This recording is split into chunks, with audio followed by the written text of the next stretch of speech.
नमस्कार, good evening. कैसे हैं आप सब?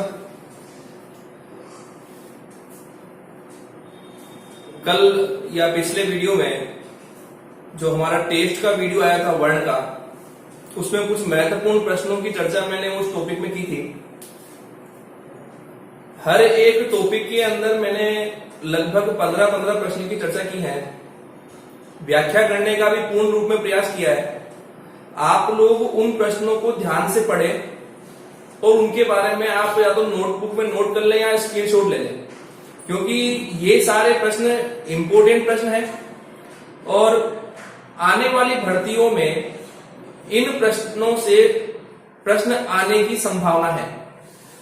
ये जो प्रश्न मैं एक टेस्ट रूप में बता रहा हूं या महत्वपूर्ण प्रश्न की चर्चा रूप में बता रहा हूं, ये मानकर चले कि ये पर्टिकुलर रीट भर्ती के लिए ही उपयोगी नहीं है, बल्कि ये जितनी भी भर्तियां हैं हर स्तर की, चाहे वो लो लेवल की हो चाहे हाई लेवल की हो, जिसमें हिंदी का पार्ट आता है, उन सभी भर्तियों के अंदर इन प्रश्नों की महत्वता देखी गई है।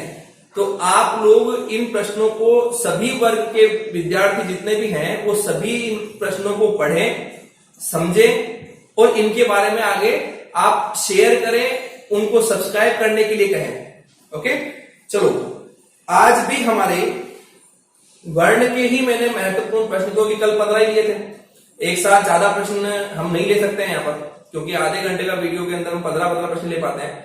तो कोशिश मैं ये करूंगा कि वर्ण के 50-60 प्रश्न ऐसे महत्वपूर्ण निकाल दूं कि आप लोगों को उन प्रश्नों के अलावा ज्यादा डिटेल में ना पढ़ना पड़े और उन प्रश्नों को पढ़ करके ही आपके एग्जाम में अधिकांश नंबर आने की, अपने जो अपन लक्ष्य लेके चल रहे हैं वो अधिकांश नंबर लेकर हम आगे निकल जाएं। ठीक है ना? और ऐसे ही मैं हर टॉपिक के खत्म होने के बाद या चल रहा होगा उस वक्त भी मैं कुछ प्रश्नों की रूपरेखा बना करके मैं एक महत्वपूर्ण प्रश्न के नाम से टॉपिक बना करके चर्चा करूंगा, जिससे आप लोगों को और ज्यादा फायदा हो सके। लेकिन आप लोग कमेंट के माध्यम से मुझे जरूर बताएं कि आपको ये वीडियो कैसे लग रहे हैं। कारण क्या है कि अगर आप जितना ज्यादा इस बारे में मुझे बताएंगे तो मुझे और कुछ नया करने का भाई सुझाव मिलेगा कि मुझे और क्या करना चाहिए, क्या बदलाव करना चाहिए, स्टूडेंट के हित में रहते हुए वहां पर क्या क्या नए प्रश्नों का रूपरेखा बनाया जाना चाहिए। तो वो चीजें कब होगी? जब आप लोगों का साथ होगा। मेरे अकेले ही करने से कुछ नहीं होगा, आप लोग जब साथ मिलेंगे तो एक कारवा बन जाएगा और ये कारवा तभी सफल होगा जब हम सब लोग एक साथ तैयारी कर रहे होंगे। ठीक है ना? एग्जाम हर व्यक्ति देता है, सफल वही होता है जो निरंतर अपने लक्ष्य पर लगा हुआ रहता है। मैं आप लोगों के लिए हर संभव प्रयास करूंगा कि जितने भी टॉपिक हमारे हैं, जितने मैं यहां कंप्लीट कराऊंगा, उन टॉपिक के साथ उनके महत्वपूर्ण प्रश्न जो बार बार भर्ती में पूछे जा रहे हैं और जो भर्ती में पूछे जा सकते हैं, उन प्रश्नों के बारे में मैं यहाँ चर्चा करूंगा। आप लोगों को उन वीडियो को देखना है, मुझे बताना है और सब्सक्राइब करना है, शेयर भी करना है। ओके, चलो आज के महत्वपूर्ण प्रश्न देखते हैं। हमारा टॉपिक वही कल वाला रहेगा, वर्ण के महत्वपूर्ण प्रश्न। चलो भाई,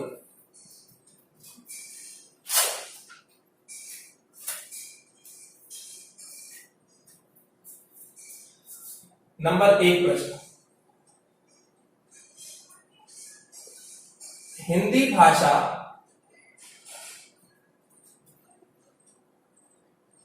किस लिपि में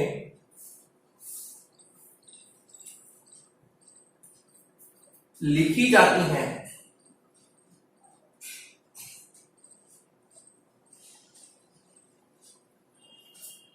हिंदी भाषा किस लिपि में लिखी जाती है? Option number 1 Brahmi, option number 2 Kharosthi, option number 3 Devanagari, option number 4 ब्राह्मण। बताओ भाई,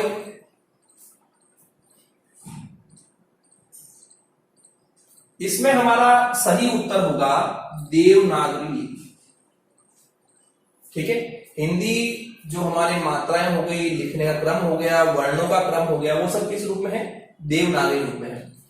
नेक्स्ट, और इतना याद रखना कि देवनागरी जो है वो ब्राह्मी का ही रूप माना गया। ब्राह्मी में उत्तरी ब्राह्मी और दक्षिणी ब्राह्मी दो रूप बने थे। उत्तरी ब्राह्मी से ही निकलने का एक छोटा रूप बना था, वो देवनागरी का था। नेक्स्ट, निम्नलिखित में से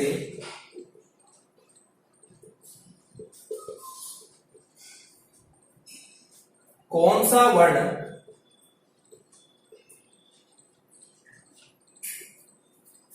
उच्चारण की दृष्टि से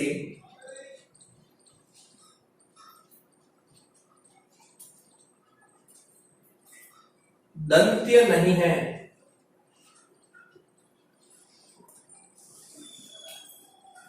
उच्चारण की दृष्टि से दंत्य नहीं है।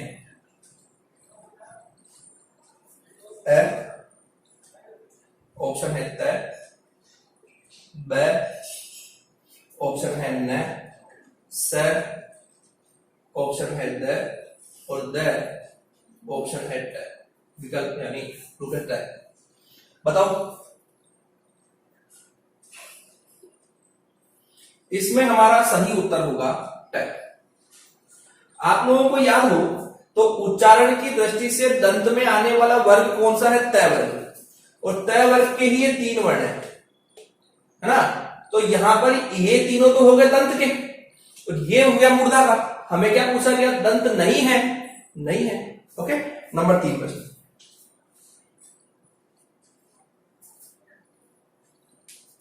द्वित्व का प्रयोग किस शब्द में नहीं हुआ है? द्वित्व का प्रयोग किस शब्द में नहीं हुआ है? ऑप्शन 1 सच्चा, ऑप्शन 2 कुत्ता, ऑप्शन 3 बलगा, और ऑप्शन 4 बग्गा।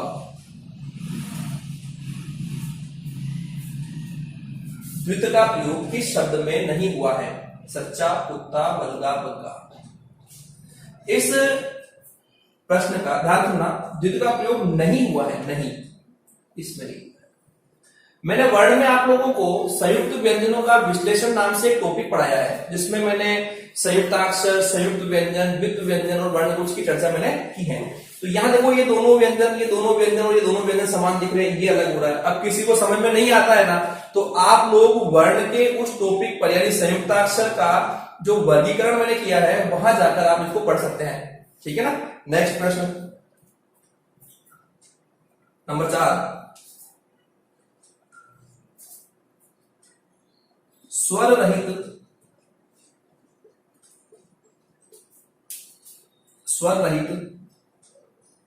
र का प्रयोग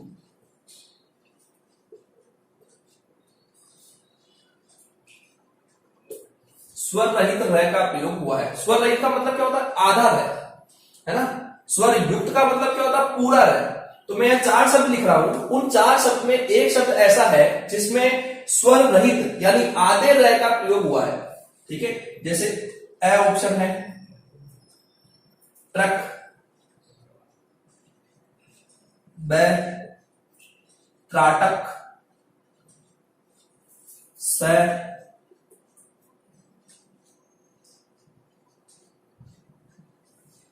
पुनर्निर्माण, और द शत्रु। बताओ भाई,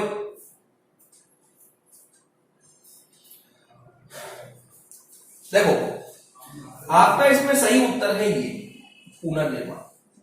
ठीक है, ट्रक में आधा तय और र होता है। अब देखो ये र पूरा है। त्राटक में त्रा आ रहा है और त्रा के टुकड़े करते हैं तो आधा तय और रा आता है, ये रा पूरा है है ना, हमें क्या चाहिए, स्वर रहित चाहिए। शत्रु में देखें तो त्रु आ रहा है, तो यहां त्रु के टुकड़े करते हैं तो आधा तय और रू होता है, और रू पूरा है। लेकिन पुनर्निर्माण में जो एक र ऊपर लग रहा है ना, तो याद रखना जब भी आधा र आता है वो शब्द के ऊपर लगता है, और ऊपर लगने वाला यानी का मतलब है कि वो आधा है, वो पूरा नहीं है।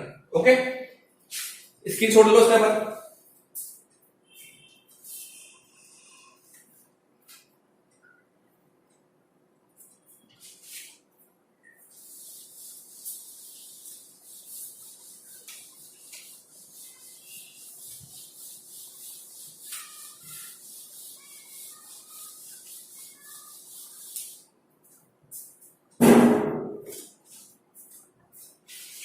नेक्स्ट, निम्न में से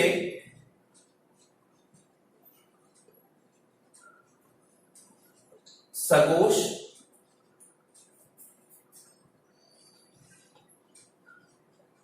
अल्प प्राण हैं।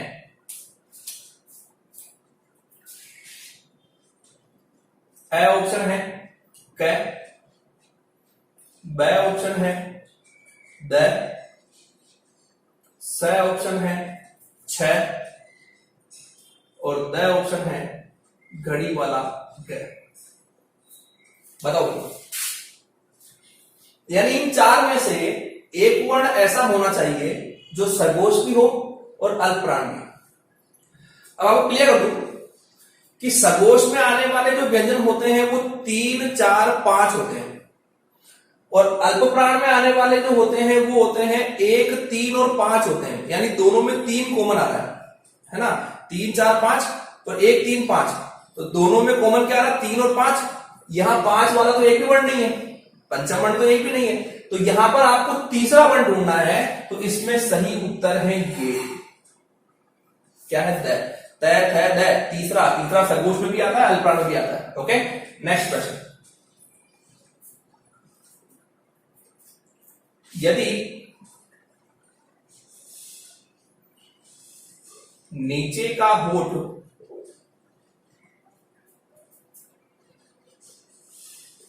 पूरी तरह काट दिया जाए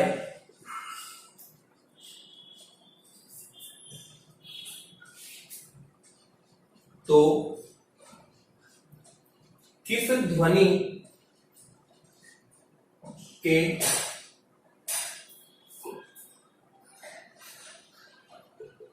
उच्चारण में कठिनाई होगी? किस ध्वनि के उच्चारण में कठिनाई होगी? इसमें हमारा पहला ऑप्शन है स, दूसरा ऑप्शन है द, तीसरा ऑप्शन है ब, और चौथा द ऑप्शन है क। ध्यान से प्रश्न पढ़ना कि यदि नीचे का होठ पूरी तरह काट दिया जाए तो किस ध्वनि के उच्चारण में कठिनाई होगी?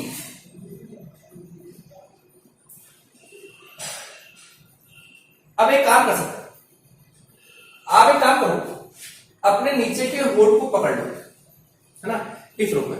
जब पकड़ के बोलोगे तो इन चार में से एक वर्ण बोलने में नहीं आएगा, है ना, और वो बोलने में कौन सा वर्ण नहीं आएगा? तो बै नहीं आएगा, है ना, क्योंकि बै बोलते वक्त दोनों ओष्ठ का मिलना बहुत जरूरी है। नेक्स्ट नंबर 7वां प्रश्न, नए व्यंजन का उच्चारण स्थान है। नए व्यंजन का उच्चारण स्थान है ए, मूर्धा और नासिका,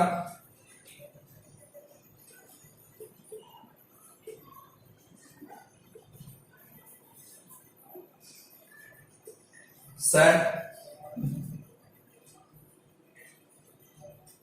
दंत्य और नासिका, ब,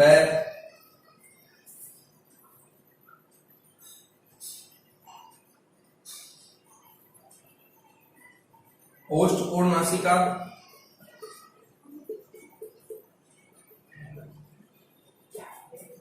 और द कंठ और नासिका। बताओ भाई, न व्यंजन का उच्चारण स्थान है।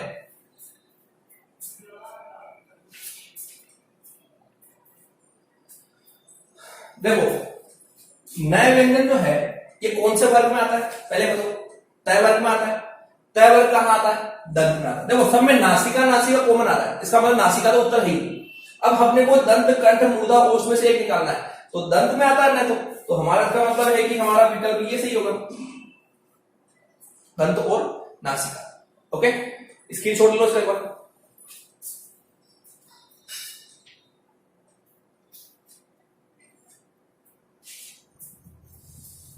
चलो,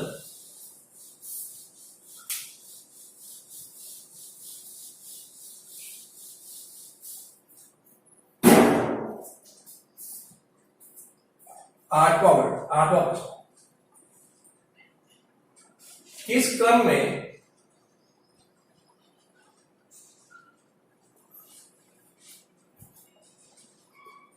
घोष वर्ण नहीं है? किस क्रम में घोष वर्ण नहीं है? अब घोष वर्ण कितने होते हैं? 31। सारे स्वर, प्रत्येक व्यंजन वर्ग का तीसरा, चौथा, पांचवा, अंतस्थ, लव, ऊष्म का है, इनमें से जो नहीं होगा उसको निकालना है ना। पहला ऑप्शन द, दूसरा ऑप्शन घ, तीसरा ऑप्शन ट, चौथा ऑप्शन ब। किस क्रम में घोष वर्ण नहीं है? बताओ भाई। द, ग, ट, ब। देखो, ये तीसरा है, ये तीसरा है, ये तीसरा है, ये पहला है। पहला घोष में आता है, बस उत्तर मिल गया ऐसे। 9वां प्रश्न,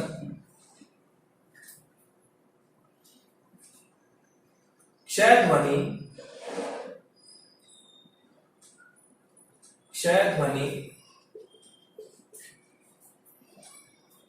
किसके अंतर्गत आती है?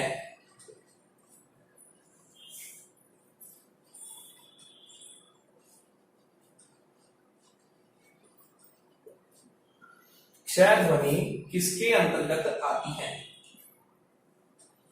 ठीक है, ऑप्शन 1 मूल शब्द, नंबर 2 संयुक्त वर्ण, नंबर 3 घोष वर्ण, और नंबर 4 अल्प प्राण वर्ण।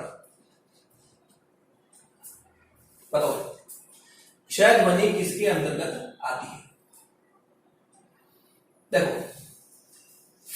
संयुक्ताक्षर 4 होते हैं, क्षयत्रय गैसरय। और जब मैंने बताया थे आप लोगों को, तब मैंने एक लाइन और कहा था कि संयुक्ताक्षर को संयुक्त वर्ण और संयुक्त व्यंजन भी कह सकते हैं। तो यहां पर हमारा जो संयुक्त वर्ण लिखा हुआ है ये सही हो जाएगा। ठीक है, 10वां प्रश्न,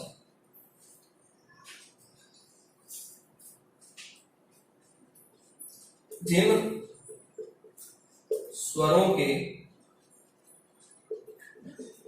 उच्चारण में मुंह सबसे कम खुलता है उसे कहते हैं।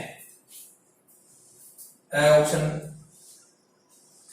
विवृत स्वर, ब अल्प स्वर, स समवृत स्वर, और नंबर 10 पश्च स्वर।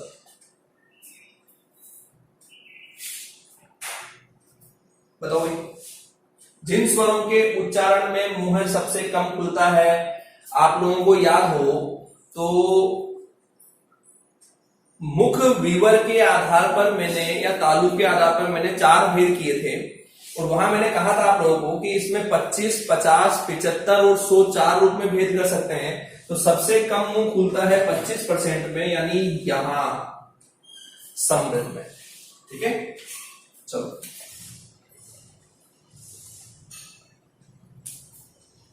नंबर 11, भाषा में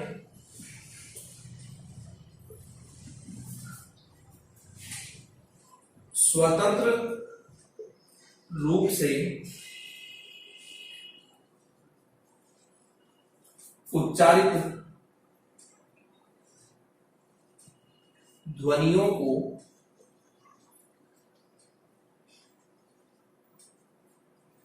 कहा जाता है।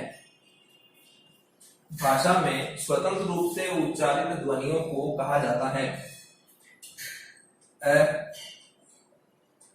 अक्षर, ब वर्ण, स स्वर और द व्यंजन। बताओ भाई, देखो इन चारों में अक्षर स्वतंत्र भी होता है और व्यंजन के साथ मिला हुआ रूप भी होता है, तो ये तो स्वतंत्र रूप होगा नहीं। वर्ण में स्वर और व्यंजन दोनों आते हैं, इसलिए स्वर तो स्वतंत्र होते हैं लेकिन व्यंजन स्वतंत्र नहीं होते हैं, ये भी नहीं आएगा। हमने अभी कहा कि व्यंजन स्वतंत्र नहीं होते हैं, तो होगा ही नहीं, तो अब बचा क्या? स्वर। स्क्रीनशॉट लो इसका।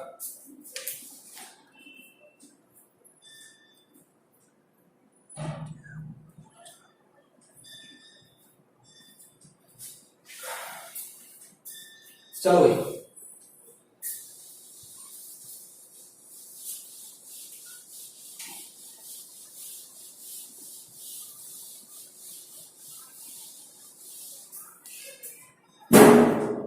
आप लोगों को ये प्रश्न कैसे लग रहे हैं मुझे कमेंट या व्हाट्सएप के माध्यम से जरूर बताएं कि ये प्रश्न कैसे लगे आपको, आपको कितने आए कितने नहीं आए, ये चर्चा जरूर करें मुझसे आप, ठीक है ना।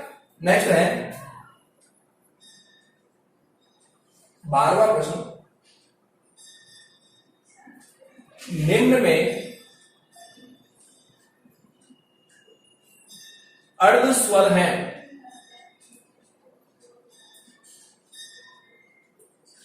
निम्न में अर्ध स्वर हैं। पहला ऑप्शन प, दूसरा ऑप्शन य, तीसरा ऑप्शन द और चौथा ऑप्शन ज। निम्न में से अर्ध स्वर है। देखो आप लोगों को याद हो तो आभ्यंतर प्रयत्न के आधार पर मैंने 8वें भेद का नाम लिखा था, ईशत स्पृष्ट, अर्ध स्वर और संघर्षहीन, और उसमें मैंने कहा था कि य और व दो वर्ण ऐसे हैं जो अर्ध स्वर में आएंगे, तो यहां पर हमारा जो उत्तर होगा वो ये होगा ये। नेक्स्ट प्रश्न 13वां, प और फ का उच्चारण स्थान क्या होगा? अ कंठ, ब तालु, स ओष्ठ और द मूर्धा। बताओ भाई, कंठ, तालु, ओष्ठ, मूर्धा। क वर्ग कंठ में, च वर्ग तालु में, ट वर्ग मूर्धा में, ट वर्ग दंत में और प वर्ग ओष्ठ में। ये कौन सा वर्ग है? प वर्ग। प और फ प वर्ग में आते हैं, तो इसमें हमारा उत्तर क्या हो गया? ओष्ठ। नेक्स्ट 14वां प्रश्न, देवनागरी लिपि में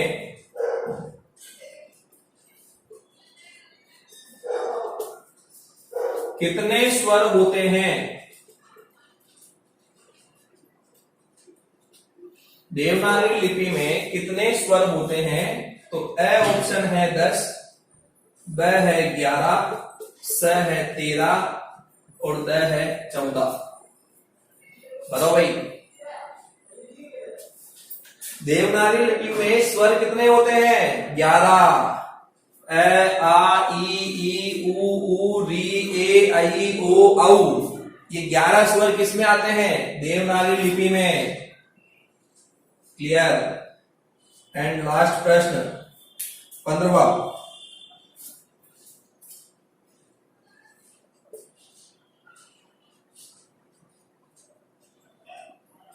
ओम को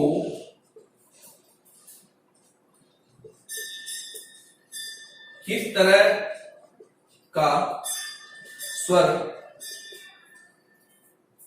कहा जाएगा?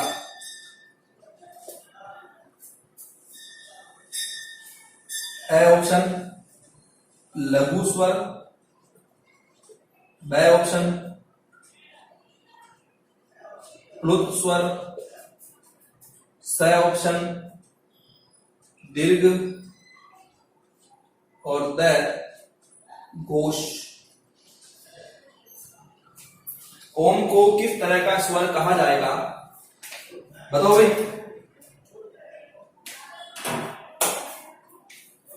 तो यहां हमारा जो उत्तर होगा वो उत्तर होगा प्लुत। आपको याद हो तो मैंने कहा था कि ये चिन्ह जहां भी आएगा वो प्लुत की गणना कराएगा, और प्लुत में उच्चारण की अवधि ह्रस्व स्वर की तुलना में 3 गुनी अधिक होती है। इसलिए जब हम ओम का उच्चारण करते हैं तो ओ फिर मैं का उच्चारण होता है ना, तो यहां पर इसका मतलब है कि इसकी अवधि कितनी होगी? 3 गुना। इसलिए कहां आएगा? प्लुत में आएगा। ओके, ये छोटा सा प्रयास मेरे द्वारा आप लोगों की तैयारी को अच्छे बनाने के लिए बना हुआ है। बस अब आपका प्रयास है कि आप अपने अधिक से अधिक मित्रों को, अपने जितने स्टूडेंट्स हैं उनको सब तक ये पहुंचाओ, ताकि उन्हें पता लगे कि भाई हम हिंदी में यहाँ अच्छे से तैयारी कर सकते हैं, हर चीज कवर कर सकते हैं। अगर अभी तक भी आप लोगों ने चैनल को सब्सक्राइब नहीं किया है तो सब्सक्राइब करें पहले, ताकि आपको रोजाना इसका वीडियो का लिंक जल्दी मिल जाए। ठीक है ना? और जो वीडियो आप देख रहे हैं, जो प्रश्न मैं बना रहा हूं, ये कैसे लग रहे हैं ये मुझे जरूर बताएं। आप यहां कमेंट बॉक्स में लिख सकते हैं, आप मुझे व्हाट्सएप कर सकते हैं। व्हाट्सएप नंबर भी मेरे इसी के अंदर आप देख सकते हैं, नीचे लाइन में आ रहे हैं, तो आप उसके माध्यम से भी मुझे बता सकते हैं कितने क्वेश्चन हम अटेंड कर पा रहे हैं, कितने हम नहीं कर पा रहे हैं। तो आपका भी प्रयास रहेगा, मेरा ही प्रयास रहेगा, और हम सफलता के नजदीक पहुंच जाएंगे। Okay, thank you. तैयारी करते रहे। बहुत बहुत धन्यवाद।